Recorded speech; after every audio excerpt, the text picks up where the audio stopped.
आज राजा गुरु बालक दास जी के शहादत दिवस में मैं राजा गुरु बालक दास जी का संक्षिप्त विवरण देना चाह रहा हूँ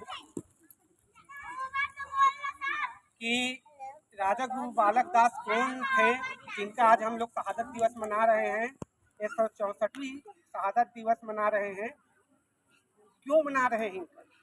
बाकी का तो नहीं मनाते हैं। अपने दादाजी का तो हम लोग जो है शहादत दिवस नहीं मनाते हैं। अपने दादा परदादा का तो ये कौन है जिसके हम लोग शहादत दिवस में इतने लोग संगठन यहाँ एकत्रित हुए। तो इनके बारे में मैं एक ऐसे थे राजा गुरु बालक दास जी, लेकिन मैं जितना भी बोलूँ वो कम है। आज हम लोग जो भी हैं सतनामी समाज इन्हीं की वजह से है। तो इनका संक्षिप्त विवरण मैं देना चाहूँगा। राजा गुरु बालक दास जी सतगुरु घासीदास बाबा जी का द्वितीय पुत्र थे। इनका दो पत्नियां थी, नीरा माता जी और राधा माता जी। पहले नीरा माता जी हुई, लेकिन उनसे कोई संतान नहीं हुए, तो फिर दूसरा शादी किए राधा माता के साथ। फिर राधा माता के से गुरु साहेब दास जी हुए उनके पुत्र। फिर उनके होने के बाद नीरा माता से ही दो उनकी पुत्री हुई, गंगा और गलारा। दो उनकी पुत्री है, गंगा और गलारा, और उनके पुत्र हैं गुरु साहेब दास जी। उनके जन्म सन, ये तो हम लोग सभी जानते हैं कि भाद्र अष्टमी के दिन इनका जयंती हुआ था, लेकिन सन को हर कोई दूसरा बताते हैं। कोई 1787 बताते हैं, कोई 1791 बताते हैं, कोई 1801 बताते हैं, कोई 1805 बताते हैं।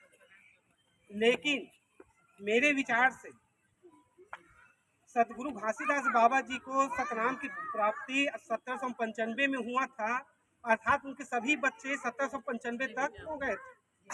तो 1795 के बाद उनका जन्म सन ठहराना उचित नहीं है।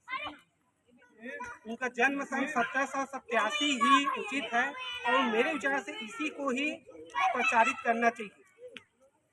अष्टमी, भाद्र अष्टमी 1787 उनका जन्म जयंती है, और उनका शहादत आज ही के दिन 18 मार्च 1860 को उनकी हत्या कर दिया गया।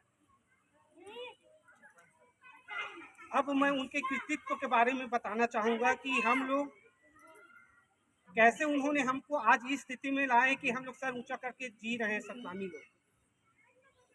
तो उनके एक एक करके मैं उनके बारे में बताना चाहूँगा। एक समय था कि अंग्रेज लोग भारत के सभी राजाओं को मार रहे थे, उनके राजपाट को छीन रहे थे अंग्रेज लोग। लेकिन राजा गुरु बालक दास जी ऐसे हैं कि उनको अंग्रेज लोग राजा की उपाधि दिए,